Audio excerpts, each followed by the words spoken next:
Welcome back to another reading and correcting with me, Kindar, the Tiger Writes, and Ty, the Tiger Supervisor. These are where I read a chapter from one of my stories and correct it as I go.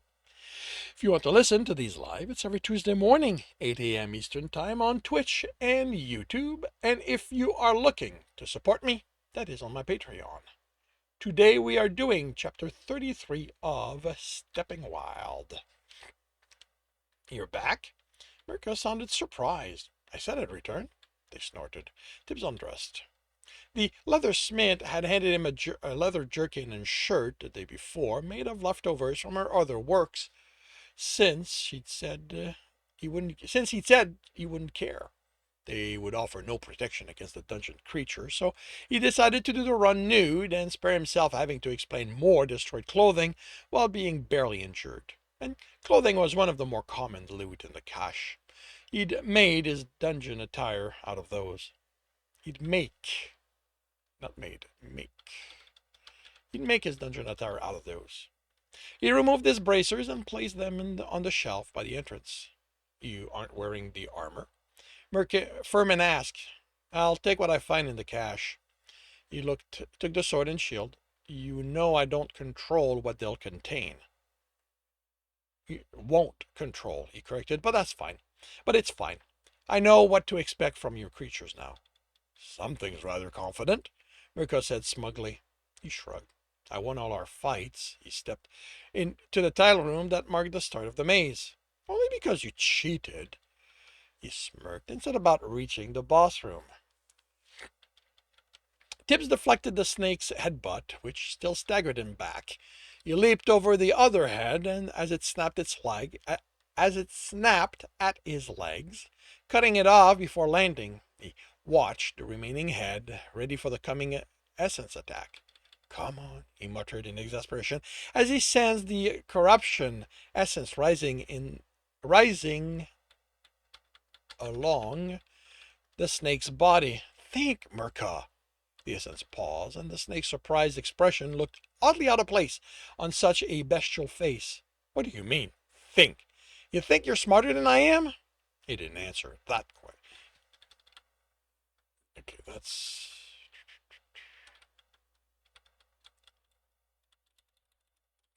He didn't answer that question. I know you aren't thinking this act through. Well, he While he didn't want them to realize their mistake, he also hoped to save the leather armor chest and rough clothing pants he'd managed to keep intact after finding them. Really? The snake's narrowing eyes looked too people-like. He didn't hold out much hope. Think, Mirka. He screamed and spit the corruption at him, lunging after the attack. Maw wide. He stepped out of the way of the corruption only enough to save his shield and sword, then cut the overconfident head off. You're cheating! They screamed as the head's roll came to a stop and moss started growing over it. I told you to think! Once it was covered, it deflated, the way a water skin did when the water was let out, and quickly it was nothing more than another patch of moss on the ground. Still no creature drops. But Tibs didn't bring that up. He didn't need the coins. That was to distract me, they snapped. He shrugged. He couldn't force them to pay attention to what he told them. He walked past the chest and stood before the section of the wall that had a subtly different composition. Is this the door to the second floor? Beyond the wall, firmness wasn't as defined and spread over roughly twice the distance as the maze. It's where my extension will start. Extension? He'd never heard that relating to dungeons. He shifted his attention down and realized the dungeon's essence structure didn't go any deeper than the mudroom three times his height. Even the boss room was no deeper. The essence the snake was made of only taking a little over his height. The part of those who defeat this room can venture through in search of more strength and reward.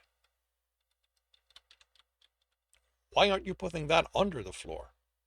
There's nothing below, just air, just earth, air, water, hardly any fever, slightly more crystal, and oh, my reach must have extended. I never noticed metal there. The pause felt surprised. When's the last time that happened? So you stay above because you're a wood dungeon? I'm not a wood dungeon. Is that a thing? They called. There's motion around him. It's all made of wood. The snake wasn't. Neither were the animals. But it's still mostly wood. Even the woodlings are made of almost entirely of wood essence. It's what I have the most of. Until the first person died, I barely had enough fever to make a few animals. They paused again. They seem to be more clever than people. Not a lot of them die in my traps. They might be too light to trigger the tiles, or because the plates in the mud room, or cause the mud plates in the room to shift.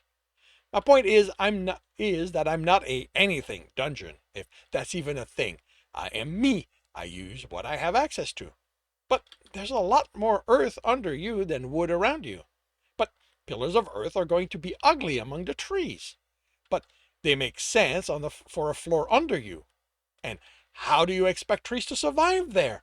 I can't spend all my light essence for them. I have better use for it. I said, on for them? Wait, I can't spend all my light essence for, okay, on them. On them, I have better use for it. Why are you so adamant there be a floor under me? He closed his mouth on the, because that's how dungeons are. That was Guild thinking. By standing within Furman, he was proved wrong. I guess, he admitted, is because it's all I've known. Every dungeon I've been in, or heard of, is in a mountain and have floors. And has floors. Well, I'm in a forest, and spreading wide is what feels natural to me. For me. Yeah, to me. The silent there made Tibs smile. He took the sword out of the chest and pulled it from its scabbard. The blade was simple, but the balance good. Its length was mostly exactly what he liked. Who brought a sword in like this? No one. I played with the shapes of the knives until I had something the woodling could wield. Since the knives were metal, I also put some made of metal in the loot list. He placed the old one in the chest. I'll be keeping this. The tavern owner wasn't the only one staring at him as he walked to the counter with a stag over his shoulder. Well, put that there, he ordered when Tibs was about to drop it for the man. What are you doing? Oh, what are you bringing in that here for? So you'll prepare it, feed it to the village? He figured something larger would be better for them. Already village there, so. Do I look like I'm set to do anything with that? You hunters deal with whatever needs to be done and then bring me the meat. A woman froze in the process of standing from the table when Tibs looked in her direction. I can deal with it? Her fear made the offer uncertain. She looked too strong and wizened for her to be afraid of him. If you don't have the time? The owner went back to serving his customers. I'd rather go back out, Tibs said. She cleared the counter and ignored the barkeep's glaring, motioning for Tibs to place it there. She examined the cut in the neck. That's clean. It's a sharp knife you have. She continued looking the carcass over. A sword. I left it in my camp. He added at her surprised expression. There's no arrow wound. Did you kill it with a sword? He nodded, and she stared at him before her eyes went to the mended rip in the hide shirt shoulder. I chased it to exhaustion, he said. I thought it was done for when it dropped, but had enough energy to try and gouge me when I got close. That part was true enough. He'd gotten careless and approached before he'd fully drained it of its life essence and paid for it. Where are you hunting? She asked in awe. I haven't seen such a healthy buck in years. How far from the village do you go? The fearful look she gave him was answer enough. They were all so scared of going deep into the forest, they'd hunted all the healthy animals away. Maybe he could help them reclaim some of it. I went in the deer, walked slightly more than half the day before making my camp.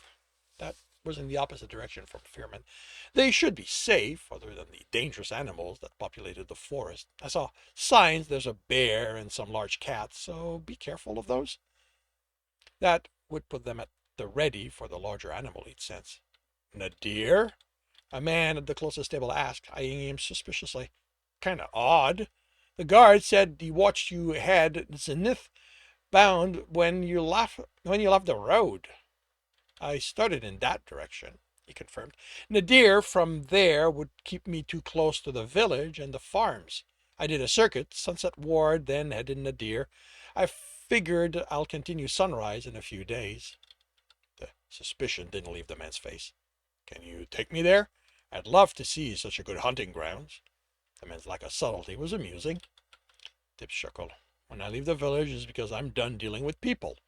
And he couldn't pass himself off as a competent tracker to anyone with experience.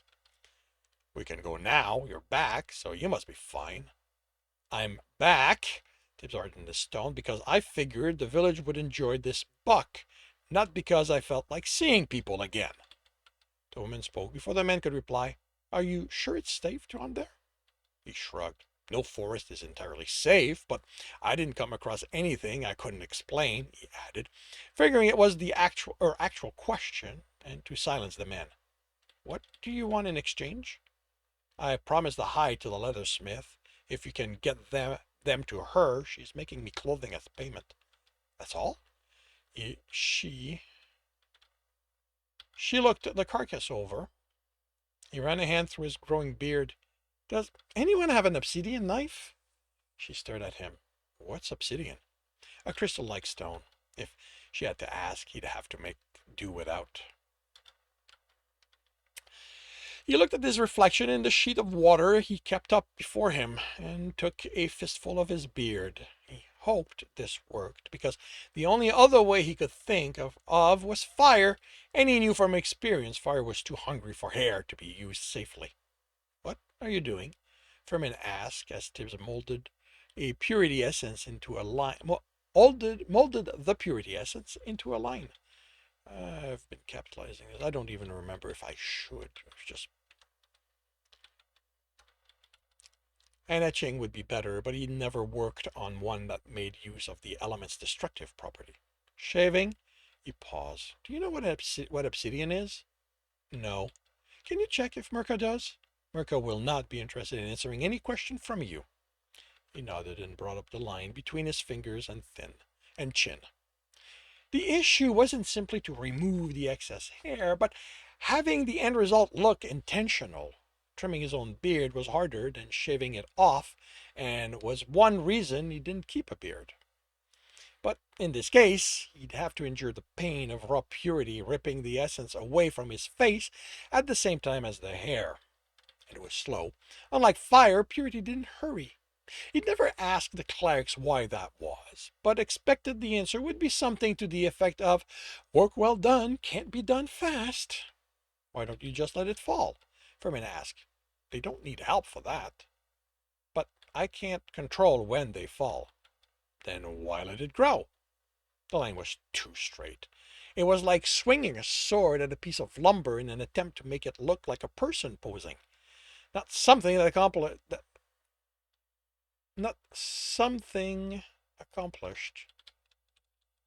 without more skill than he had.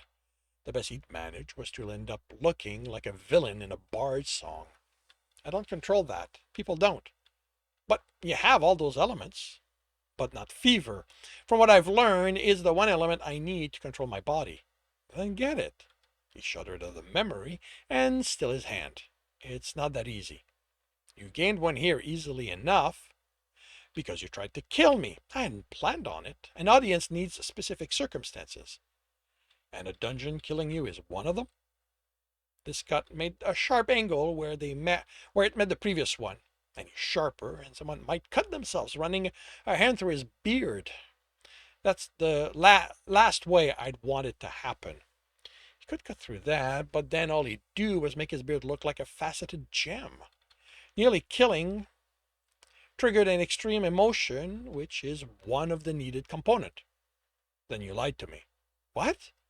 You looked towards the door since he had no direction to look at the voice. You told me that this is a run, but if my creatures or Merca kill you, you'll have another audience in return. No, he considered what might actually happen.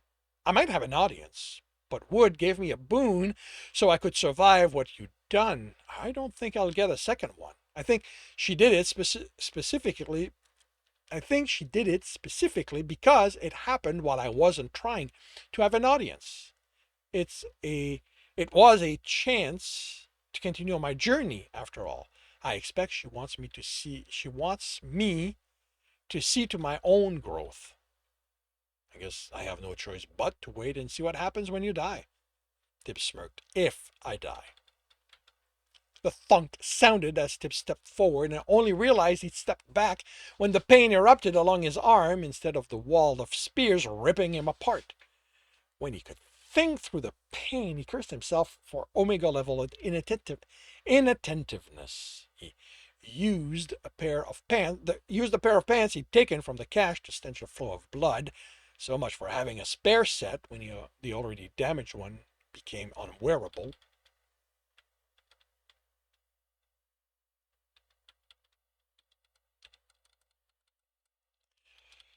He looked at the tiles where he'd stepped and frowned. He hadn't misstepped. That had been a safe tile. You made changes. You've gotten comfortable enough crossing the room. I thought it would get you. He tied the pants over the injury. It almost did.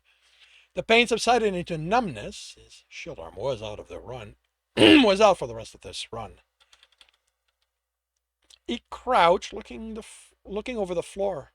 If you're going to make changes between runs, I say you should add an element runners can use to work out where the triggers are.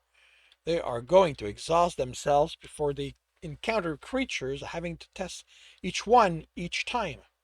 Say what you want. Furman replied, smug. The rules are that runners have to be able to cross the room. They still can. If they want an easy test, they can go to another dungeon. Tibs ran before the bubble of essence reached the snake's mouth. He had no idea what element it was, which meant he couldn't get caught in the blast.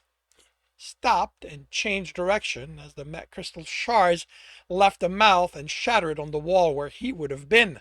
Merca was getting good at tracking him, but not anticipating changes. I'm glad you're thinking now, he said, using the time the snake frowned to cut the head off and head for the chest. Ignoring Merca's protest, he cheated. He only had one usable arm, so it was the only way he could have one. The chest contained furs. He closed it. Is it okay if I practice channeling wood here? I don't think you can count on Merca to help you this time, and I'm not keeping you from wandering into my traps if you leave the room. That shouldn't be a problem. After last time, I have a good handle on how to remain myself while channeling the element. Then, go ahead. Stop! Hi, Merca. Tibs followed the line of essence through the wall that needed to be adjusted. That was a good fight.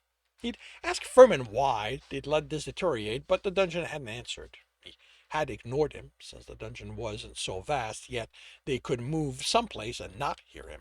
I said stop, they said in exasperation, something ahead of him. I need to resolve this. Furman, will you stop before you get yourself killed? He stopped. You don't want me to die anymore?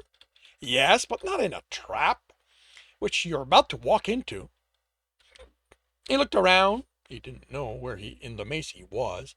That was for after he'd fixed the problem. He sensed where he'd been headed, and, as Merca warned, the floor was littered with triggers. Thank you. I'll watch where I step. They snorted. I don't think you can notice anything right now unless there's something wrong with it. What's so captivating about that essence?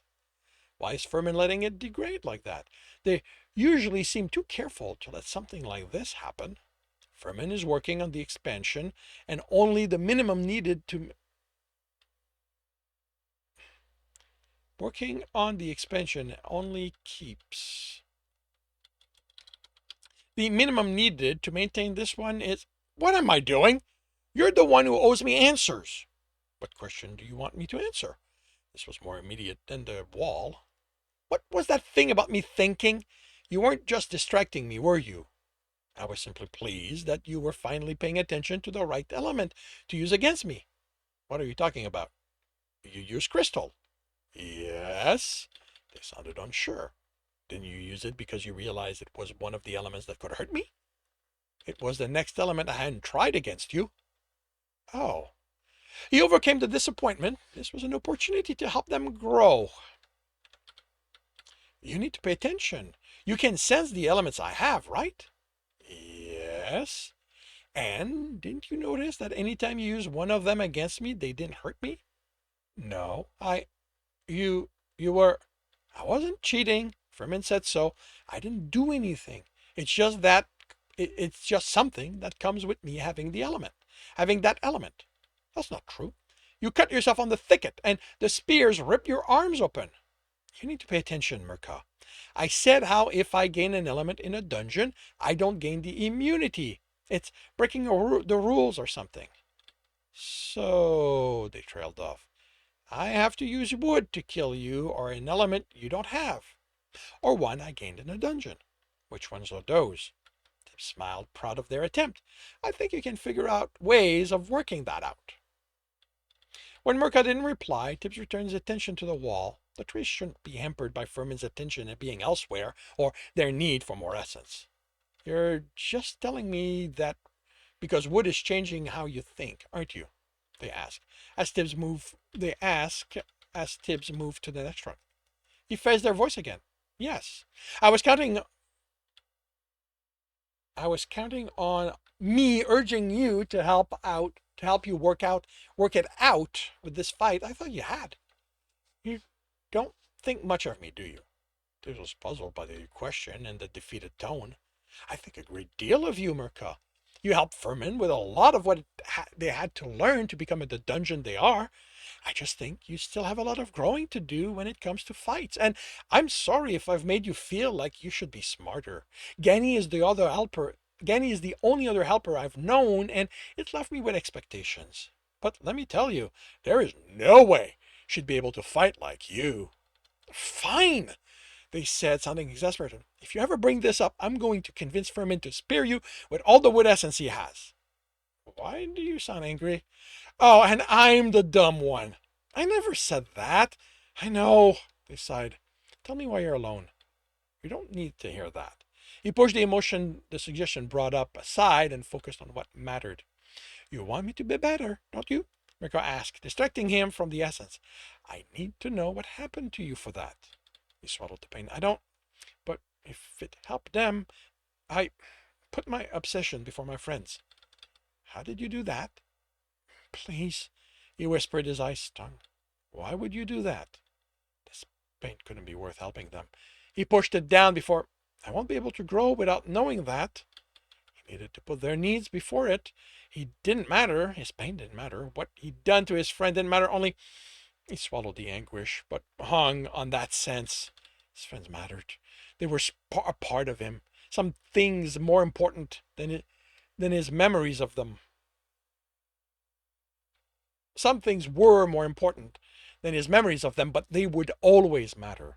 Only the elements could think they didn't. And Tibs wasn't the element.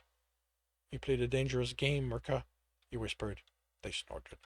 That's the worst you can do? Gotten all hot? Furman, what's the worst you could do? Gotten all hot? Furman would have noticed and he'd have spared you. You'd be dead and I wouldn't have to deal with you again. Since that didn't work, how about you take yourself outside? I believe your run's over. Tibs didn't contradict them. They didn't point out that what he'd used before was only a small portion of the fire he could bring to bear. He let them think. He didn't see through the dismissiveness that he didn't understand Mirko had helped him. He left the dungeon. And that concludes chapter 33 of Stepping Wild. If you are enjoying this, please leave a like.